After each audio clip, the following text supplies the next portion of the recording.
So hello विशाल जोरी और आज अपन पैथोलॉजी में एक और बहुत इंपॉर्टेंट टॉपिक पढ़ने वाले हैं, वो है अपना पूरा एपोप्टोसिस। एपोप्टोसिस जो है डायरेक्टली यूनिवर्सिटी एग्जाम में आता है लिखने के लिए लॉन्ग में। पूरा आपसे बोलता है कि आप डेफिनेशन लिखिए एपोप्टोसिस की, फिर आप इसके कॉजेस लिखिए, क्यों होता है, क्या मैकेनिज्म है एपोप्टोसिस का और क्या मॉर्फोलॉजिकल चेंजेस हैं। ये क्वेश्चन पूरा लॉन्ग में बनाया जाता है। उसके अलावा इससे एक और क्वेश्चन पूछा जाता है कि आप एपोप्टोसिस और नेक्रोसिस में डिफरेंस बिटवीन लिखिए। सो वीडियो बिल्कुल एंड तक देखना, क्योंकि मैं प्रॉपर आपको एक्सप्लेन करूंगा किस तरीके से एपोप्टोसिस होता है और कैसे आपको यूनिवर्सिटी में लिखना है, और वीडियो में नोट्स भी मैं दूंगा एट द एंड। तो सबसे पहले एपोप्टोसिस को मैंने 3 हिस्सों में डिवाइड करा है ताकि वीडियो ज्यादा बड़ी ना बने, आपको देखने में आसानी हो। आज पार्ट 1 है। इस पार्ट 1 वीडियो में मैं पूरा डिफाइन करूंगा what is meaning of apoptosis, definition, then इसके कॉज, देन क्या क्या मॉर्फोलॉजिकल फीचर होते हैं, मतलब जब भी एपोप्टोसिस होता है तो उसके एक सेल में क्या क्या चेंज होते हैं, ये आज देखेंगे। नेक्स्ट वीडियो में अपन जानेंगे इसके सारे मैकेनिज्म, कैसे एपोप्टोसिस होगा। लास्ट में अपन जानेंगे डिफरेंस बिटवीन, बेहद ही आसान है। So what is meaning of apoptosis. ये एपोप्टोसिस वर्ड का मतलब क्या है, देखो कुछ दिनों पहले अपन ने पढ़ा था नेक्रोसिस। नेक्रोसिस क्या था, नेक्रोसिस के अंदर एक नॉर्मल हेल्दी सेल जो है उसकी डेथ हो जाता था। So necrosis is a cell death, am I clear. लेकिन एपोप्टोसिस अलग है थोड़ा सा। अब अपन क्या कर रहे हैं, चीजें बहुत ही रेगुलर मैनर में, थोड़ी इज्जत ईमानदारी से कर रहे हैं। अब क्या होता है, जब भी एक नॉर्मल सेल है, जब भी अपने एक नॉर्मल सेल के अंदर उसका डीएनए डैमेज हो जाए, डीएनए के अंदर म्यूटेशन हो जाए, तो क्या होता है, देखो एक नॉर्मल सेल में अगर डीएनए खराब हो जाता है ना, तो नॉर्मल सेल अपना चेंज हो जाता है कैंसर सेल के अंदर। लेकिन अपनी बॉडी बहुत ही समझदार है, अपनी बॉडी अपने आप को जिंदा रखना चाहती है। वो चाहती नहीं है कि वो सारे सेल जिनका डीएनए खराब हो या वो सारे सेल जिनके अंदर वायरस हो, वो सरवाइव करने ही नहीं चाहिए, क्योंकि वो सेल आगे जाके जब डिवाइड करेंगे तो वो खराब सेल ही बनाएंगे। जाहिर सी बात है, अगर किसी सेल का डीएनए खराब है, अगर वो सेल आगे जाके डिवाइड करेगा तो वो अपने से खराब सेल ही आगे डिवाइड करेगा। सो इस कंडीशन में क्या होता है, अपन करते हैं एपोप्टोसिस। एपोप्टोसिस क्या है, जब भी सेल का डीएनए खराब होता है तो अपना सेल क्या करता है, खुद ही अपने आप डिस्ट्रॉय होने लगता है। This is known as suicide. वही वाली बात है ना, आप लोग भैया बाबू कॉल नहीं उठा रही, जिंदगी में प्रेशर है यार, बढ़िया पंखा दिख रहा है, लगाया फंदा, कर ली सुसाइड, जिंदगी खत्म कर लो। सेम ये वाला काम सेल का है। सेल का डीएनए खराब हुआ, सेल को लगाया डीएनए खराब हो गया, अब तो मैं वैसे बेकार आदमी हूं, बॉडी मेरी बॉडी को मेरी जरूरत नहीं है, तो सेल अपने आप को डिस्ट्रॉय करने लगता है। तो एपोप्टोसिस क्या है, एपोप्टोसिस एक बहुत ही ज्यादा रेगुलर मैनर में होता है। एपोप्टोसिस जो है ये सेल सुसाइड होता है। ये एक नॉर्मल सेल है, जैसे इस नॉर्मल सेल के अंदर डीएनए डैमेज हो जाएगा, डीएनए में म्यूटेशन हो जाएगा, ये नॉर्मल सेल अपने आप को डिस्ट्रॉय कर लेगा। ये देखो सबसे पहले डीएनए का न्यूक्लियस खराब होता है, फिर डीएनए जो है ऐसे छोटे छोटे हिस्सों में टूटता है पूरा सेल। आप देखो सबसे पहले क्या हुआ, सेल का डीएनए डैमेज हुआ, फिर पूरा सेल जो है छोटे छोटे टुकड़ों में डिवाइड हो गया इस तरीके से। This is known as apoptosis. Apoptosis का मतलब होता है जब एक सेल जिसका डीएनए डैमेज हो वो खुद ही अपने आप को क्या करता है, मार लेता है। It is known as cell suicide. अब बात करते हैं, सर डेफिनेशन तो समझ में आ गई है, यूनिवर्सिटी में हम कैसे लिखें आप ये बता दीजिए। चलिए मैं आपको मेरे नोट्स दिखाता हूं। जो मेरे नोट्स है ना, उनका नाम है प्रोडक्टिव पैथोलॉजी। ऐसे नोट्स हैं, अगर आप उसको इस्तेमाल करते हैं तो आप लॉन्ग शॉर्ट सारे आंसर लिख सकते हैं। बेहद ही प्रोडक्टिव नोट्स हैं, मेरी वेबसाइट पे अवेलेबल है, लिंक में डिस्क्रिप्शन में दे रहा हूं, आप वहां से ऑर्डर कर सकते हैं। मात्र 7 दिन में आपके घर में होंगे और आप पूरी पैथोलॉजी ऐसे चुटकियों में रट लोगे, क्योंकि ये नोट्स मैंने खुद रॉबिन से और हर्ष मोहन से बनाए। सो यहाँ पे आप देखिए, यहाँ पे प्रॉपर पहले मैं आपको डेफिनेशन बताता हूँ। So apoptosis is a type of program cell death. तो एक तरीके से एपोप्टोसिस क्या है, ये भी एक सेल डेथ है, बट यहाँ पे प्रोग्राम मैनर में अपन कर रहे हैं क्योंकि हमारा डीएनए डैमेज है ना, included by the tightly regulated suicide program. एक तरीके से सुसाइड प्रोग्राम है। It is characterized by activation of intrinsic enzyme. अब क्या होता है ना, जैसे सेल का डीएनए डैमेज होता है तो सेल के अंदर कुछ एंजाइम होते हैं, वो एक्टिवेट हो जाते हैं। वो एक तरीके के इंट्रिंसिक एंजाइम है जो कि अपने सेल को ही डाइजेस्ट करने लगते हैं। Cell that degrades its own DNA. सबसे पहले सेल क्या करता है, अपना खुद का डीएनए को पूरा डैमेज कर लेता है, पूरा डिग्रेड कर लेता है, डाइजेस्ट कर लेता है। उसके अलावा सेल का जो साइटोप्लाज्म होते हैं उसके अंदर अपने बहुत सारे प्रोटीन होते हैं, अपन वो भी डाइजेस्ट करवा लेते हैं। So this is known as apoptosis. अब आप यहाँ पे देखिए किस तरीके से एपोप्टोसिस होता है, मैं आपको वो बताता हूँ।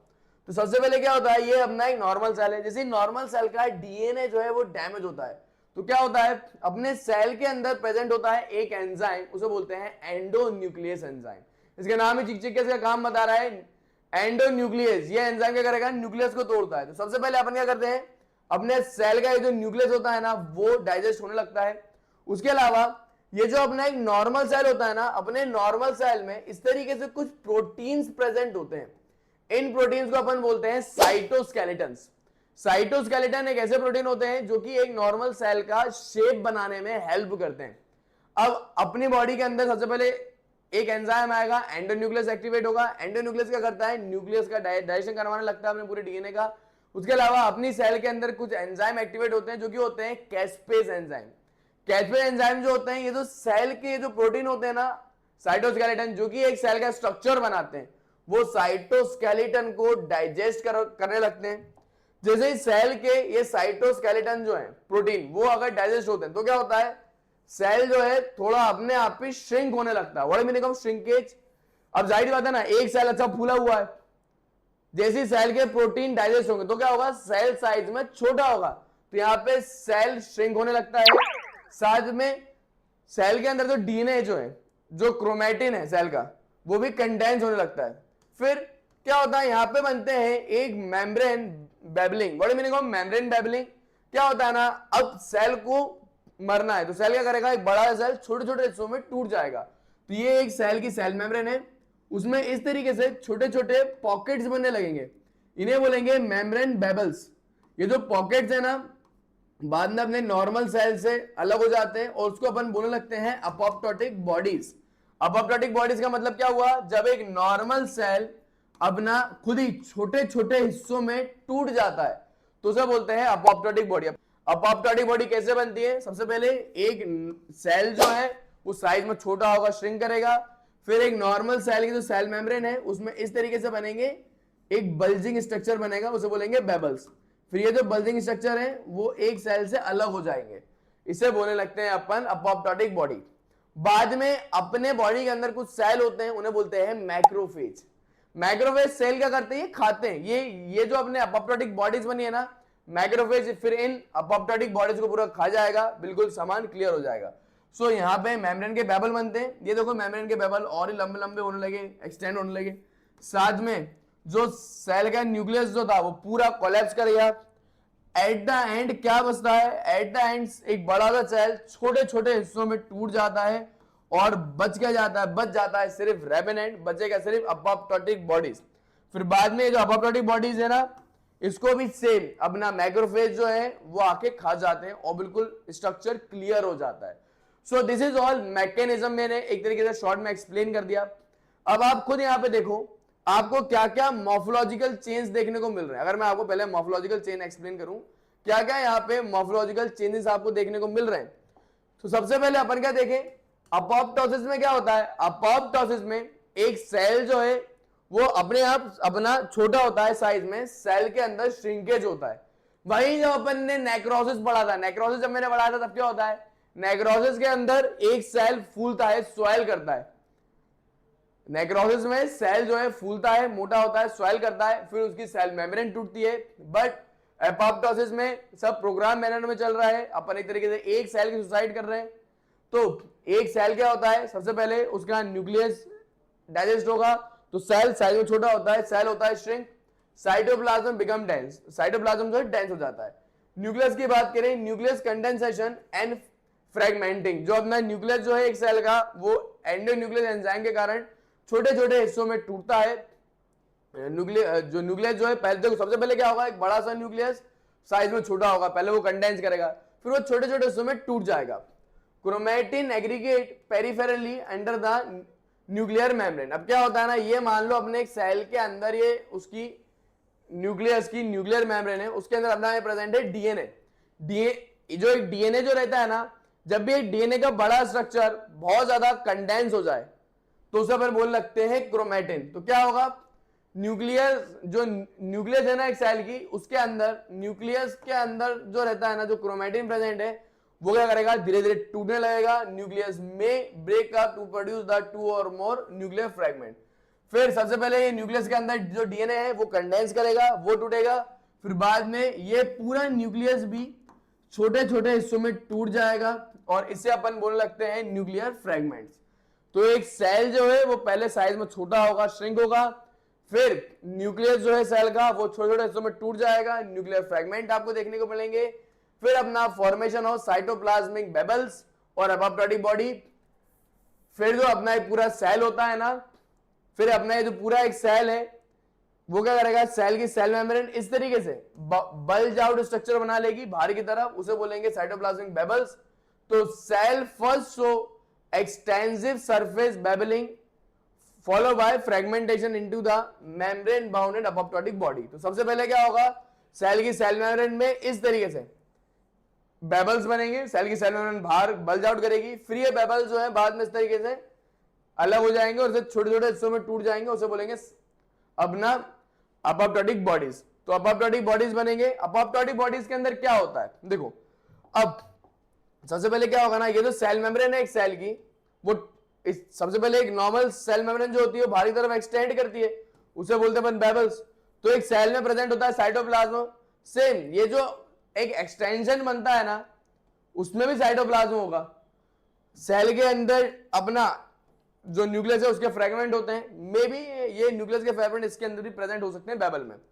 फिर यही बेबल जो होते हैं बाद में एक सेल से अलग हो जाते हैं और बना लेते हैं एपोप्टोटिक बॉडी।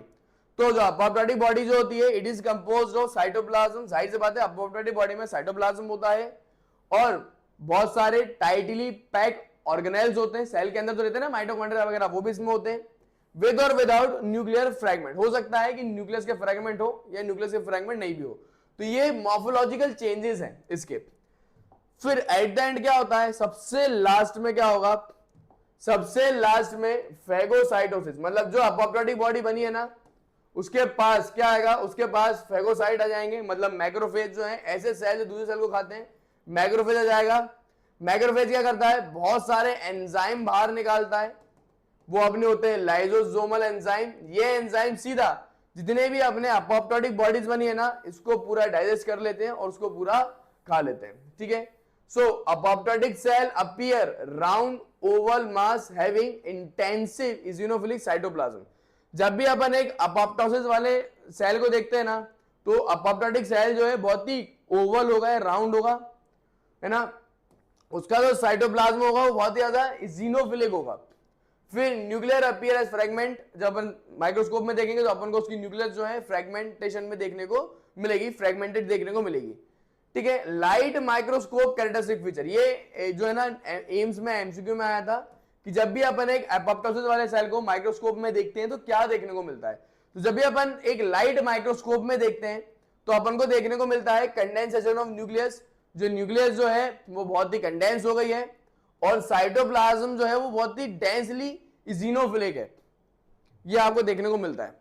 अब यहां पे आप क्लियरली देख पा रहे हैं किस तरीके से अपोप्टोसिस हो रहा है। मैं एक बार और बताता हूं, ये नॉर्मल सेल है, जैसे ही नॉर्मल सेल का डीएनए डैमेज होता है उसके अंदर देखो एक नॉर्मल सेल की जो न्यूक्लियस है ना वो अभी देखो कंडेंस हो रही है। सबसे पहले न्यूक्लियस जो है वो छोटे हिस्सों में कंडेंस होगी, छोटी होगी, फिर न्यूक्लियस जो है टूटने लगेगी, न्यूक्लियर फ्रेगमेंटेशन होगा। साथ में ये जो नॉर्मल सेल की जो एक सेल मेम्ब्रेन है ना वो बाहर की तरफ वैसे बल्ज आउट करेगी, यहाँ पे साइटोप्लाज्मिक बेबल्स बनते हैं। बाद में जो बेबल्स हैं ये अलग हो जाएंगे सेल से, तो उसे अपन बोलेंगे अपोप्टोटिक बॉडी। बाद में अपना आता है मैक्रोफेज भाई। मैक्रोफेज भाई क्या करते हैं, ये जो अपोप्टोटिक बॉडी है इनको खा जाते हैं ताकि पूरा स्ट्रक्चर साफ हो जाए। दिस इज नोन एज अपना सारा मॉर्फोलॉजिकल फीचर। यूनिवर्सिटी में सीधा शॉर्ट नोट आता है डिफाइंड अपोप्टोसिस, तो आपको अपोप्टोसिस की डेफिनेशन लिखना है, और ये भी आता है defined apoptosis and also defined ना माइक्रोस्कोपिक फीचर, कि कैसे ये दिखता है, इसकी मॉर्फोलॉजिकल फीचर क्या होते हैं। तो आप डेफिनेशन लिखना अपोप्टोसिस की, फिर इसके सारे मॉर्फोलॉजी लिख देना, सेल श्रिंक होगा, न्यूक्लियर कंडेंस होगा, फ्रेगमेंट बनेंगे, फिर अपोप्टोसिस बॉडी आएगी, फिर इलेक्ट्रॉन माइक्रोस्कोप और लाइट माइक्रोस्कोप में क्या कैरेक्टरिस्टिक फीचर है, फिर ये डायग्राम बना देना। Am I clear? इस तरीके से यूनिवर्सिटी एग्जाम में लिखना है, अगर शॉर्ट नोट में सीधा इतना सा पूछा जाता है तो। कितनी बार शॉर्ट नोट में ये भी आता है कि आप एपोप्टोसिस बताइए, उसके कॉज बताइए और साथ में बताइए इसके सारे मॉर्फोलॉजिकल फीचर, ठीक है। मैं आपको इसको कॉज बता देता हूं। सबसे पहले अपन देखेंगे पैथोलॉजिकल कंडीशन। सबसे पहले कॉज, कि अपोप्टोसिस क्यों हो रहा है। देखो अपोप्टोसिस होने का सबसे मेन कारण जो है वो है पैथोलॉजिकल रीजन। याद रखना बहुत सी बीमारियों के कारण ये होता है। जैसे कि सबसे पहले अपन देखें अपोप्टोसिस का सबसे ज्यादा मेन कारण जो है वो है elimination of cell with damage DNA. मान लो अपन को कोई भी ऐसी बीमारी हो गई जिसके कारण अपने सेल का डीएनए डैमेज हो रहा है, तो वो डैमेज डीएनए वाले सेल को अपन को मारना पड़ता है, वरना वो बाद में कैंसर वाला सेल बन जाएगा। तो सबसे पहला कारण है पैथोलॉजिकल, मतलब किसी बीमारी के कारण ये कॉज है। तो डीएनए में भी डैमेज में इंजरस एजेंट लाइक रेडिएशन। अब डीएनए क्यों डैमेज हो सकता है? डीएनए डैमेज होने का सबसे पहला कारण है रेडिएशन की, रेडिएशन के कारण डीएनए डैमेज होता है। आपने कितनी बार सुना होगा, जापान था, जापान में नागासाकी में एक एटॉमिक बम गिरा था। एटॉमिक बम गिरने के बाद क्या हुआ था, पूरे इलाके में रेडिएशन फैल गया था। रेडिएशन फैलने के बाद क्या हुआ था, वहां पे जो लोग थे, पहली बात तो बहुत से मर गए थे, जो जिंदा भी रह गए थे उनकी बॉडी में अलग अलग प्रकार का म्यूटेशन हो गया था, क्योंकि रेडिएशन जो है डीएनए के अंदर चेंज ला देता है। ठीक है, आपने मूवी देखी होगी हल्क, कितने लोगों ने देखी भाई? इनक्रेडिबल हल्क, एवेंजर की मूवी है। उसके अंदर क्या होता है, गामा रेडिएशन अपने एक्टर पे पड़ते हैं और वो हरा भरा दाना बन जाता है। सो रेडिएशन जो है वो डीएनए के अंदर चेंजेस ला देता है। फिर साइटोटॉक्सिक एंटी कैंसर ड्रग, याद रखना कुछ दवाइयां होती हैं जो कैंसर होने को रोकती हैं, तो कैंसर होने को रोकने वाली दवाइयां भी कितनी बार डीएनए में डैमेज कर देती हैं। एंड हाइपोक्सिया, हाइपोक्सिया मतलब अगर कभी आपको ऑक्सीजन नहीं मिलेगा सेल को, सो हाइपोक्सिया की कंडीशन में भी डीएनए में डैमेज हो सकता है। तो पहला और मेन कारण है। उसके अलावा elimination of cell with excessive accumulation of misfolded protein. कितनी बार क्या होता है ना, एक बीमारी है उसको बोलते हैं अमिग्डालोसिस।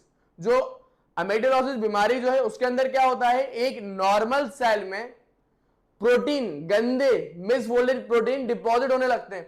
ये मान लो एक सेल है, नॉर्मल सेल है, अगर इसमें नॉर्मल सेल के अंदर क्या करूं, इसमें नॉर्मल सेल में बहुत ज्यादा मिसफोल्डेड प्रोटीन डाल दूं, डिपॉजिट कर दूं। मिसफोल्डेड प्रोटीन मतलब ऐसे प्रोटीन जो इसका स्ट्रक्चर सही नहीं है, तो क्या होगा, ये नॉर्मल सेल भी डैमेज हो जाता है। सो वो वाले सेल जिसके अंदर मिसफोल्डेड प्रोटीन डिपॉजिट हो जाते हैं, तो वो सेल को भी अपन को मारना पड़ता है, क्योंकि आगे जाके वो डीएनए भी डैमेज कर सकता है। So mutation in the gene coding protein और extrinsic factor may result in the accumulation of misfolded protein। अब मान लीजिए आपका एक नॉर्मल सेल है, नॉर्मल सेल का डीएनए जो है वो डैमेज हो गया, जिसके कारण, क्योंकि डीएनए में म्यूटेशन हो गया है, तो डीएनए क्या बनाएगा, डीएनए बनाएगा RNA, mutated RNA. Mutated RNA क्या करेगा, प्रोटीन बनाएगा। कौन से? मिसफोल्डेड प्रोटीन, खराब प्रोटीन। फिर वो खराब प्रोटीन सेल में डिपॉजिट होते जाते हैं और ऐसे सेल को अपन को मारना पड़ता है। फिर एलिमिनेशन ऑफ न्यूप्लास्टिक सेल और रिजेक्शन ऑफ ट्रांसप्लांट। अब क्या होता है ना, T cell mediated mechanism is responsible for apoptosis in the tumour and cell rejection. अब क्या होता है ना, मैं आपको सीधी बात करूं, कितनी बार क्या होता है ना, मान लीजिए अगर मेरी अभी दोनों किडनी खराब हो जाए, मैं क्या करूंगा भाई, जाहिर बात है डायलिसिस करवाऊंगा। उसके अलावा मैं क्या करूंगा, किसी और की किडनी, कोई डोनर होगा जो मुझे किडनी देते, कोई महान आदमी, उसकी किडनी में लगा लूंगा। इसको बोलते हैं ऑर्गन ट्रांसप्लांट। मैंने किसी और का ऑर्गन अपने बॉडी में लगा लिया। बट क्या होता है ना, मेरी बॉडी दो चीज करेगी, या तो किसी और का ऑर्गन एक्सेप्ट कर लेगी, हाँ भाई शानदार ऑर्गन है, एक नंबर रापचिक, या फिर क्या करेगी, मेरी बॉडी क्या करेगी, नहीं मुझे नहीं चाहिए ऑर्गन, रिजेक्ट कर देगी। इसको बोलते हैं ऑर्गन ट्रांसप्लांट का रिजेक्शन। ये कौन कराता है, टी सेल। आपको पता है अपनी इम्यूनिटी कौन देता है, बी लिम्फोसाइट और टी लिम्फोसाइट।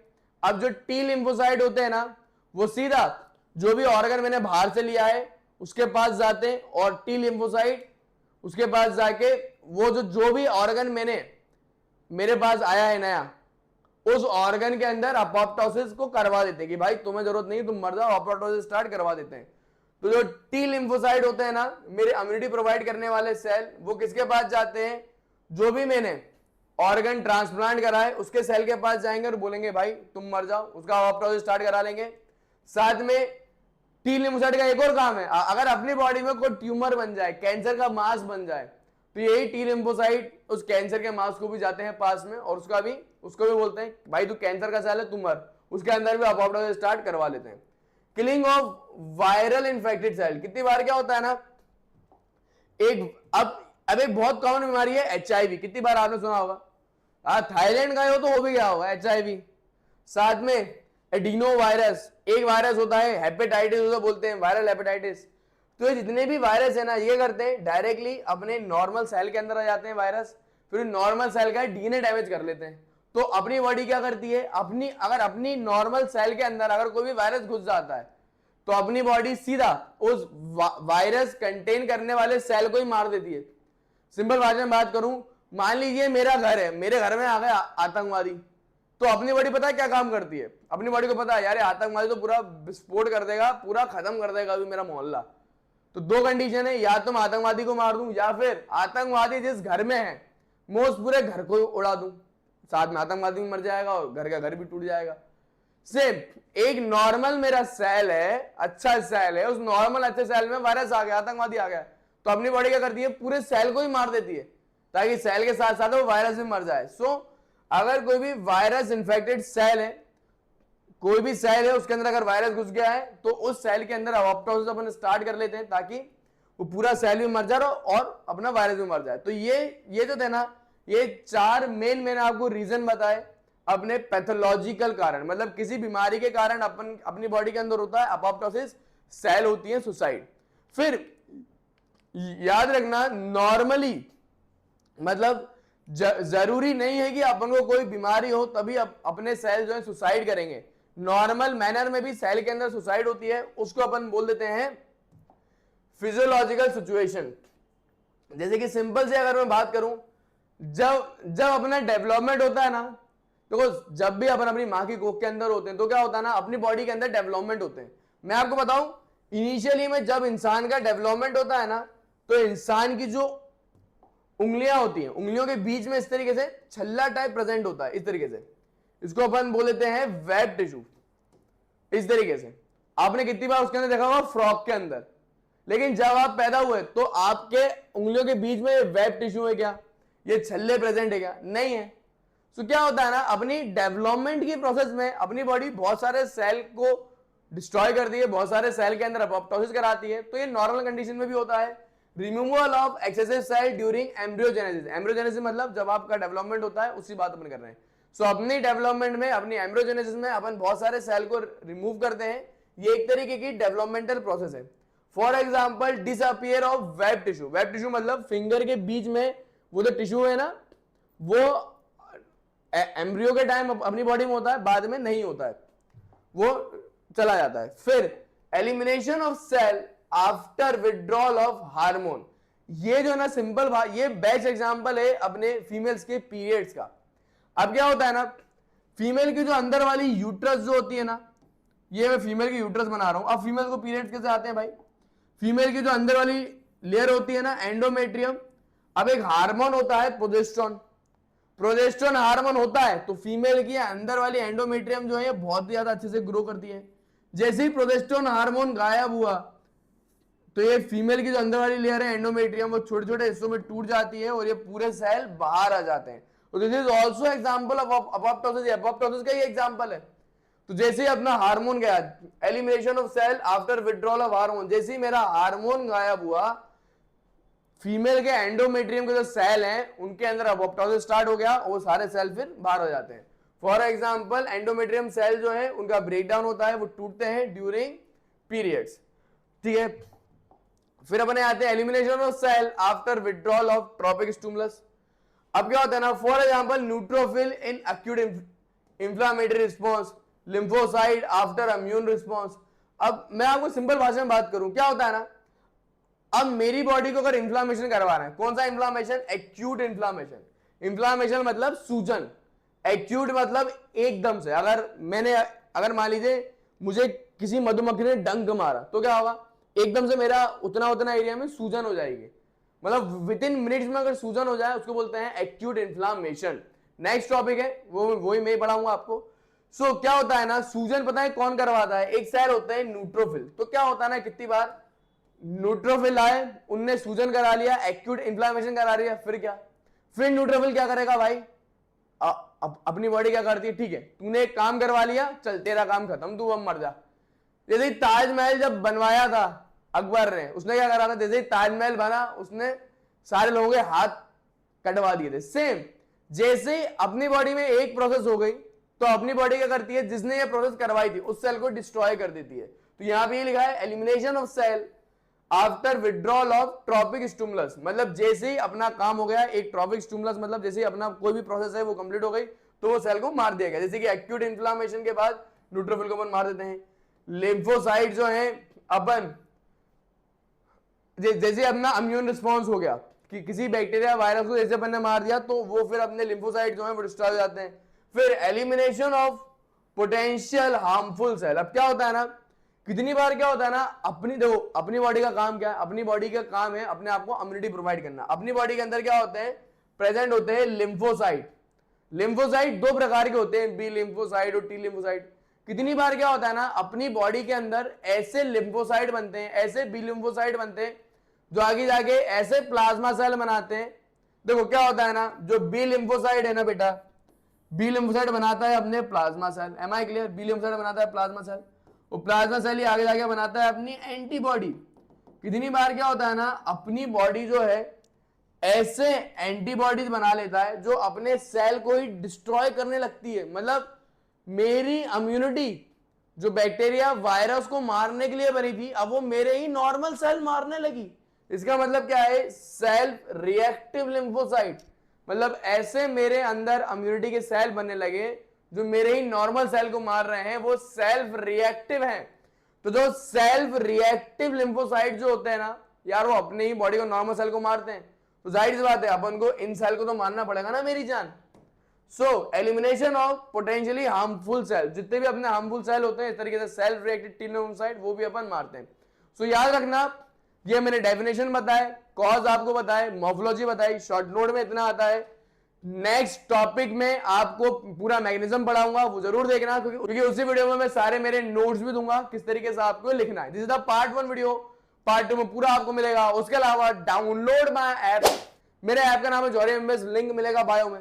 मेरे ऐप के अंदर ना पूरा लंग्स पैथोलॉजी जो है मैंने फ्री में अपलोड करी है, सिस्टमिक पैथोलॉजी, एक पूरा मैंने कोर्स आपके लिए बनाया है जिसके जरिए आप मात्र 20 दिन में फिजियोलॉजी खत्म कर सकते हैं। So download my app, free में बुक आपको मिलेंगी, फ्री में नोट्स भी है बहुत सारे फ्री में आपको मिलने वाले हैं। अपने कुछ टॉपिक्स डाउनलोड करो, वीडियो देखो और मजे करो। मिलते हैं बहुत जल्द अपने पार्ट 2 में।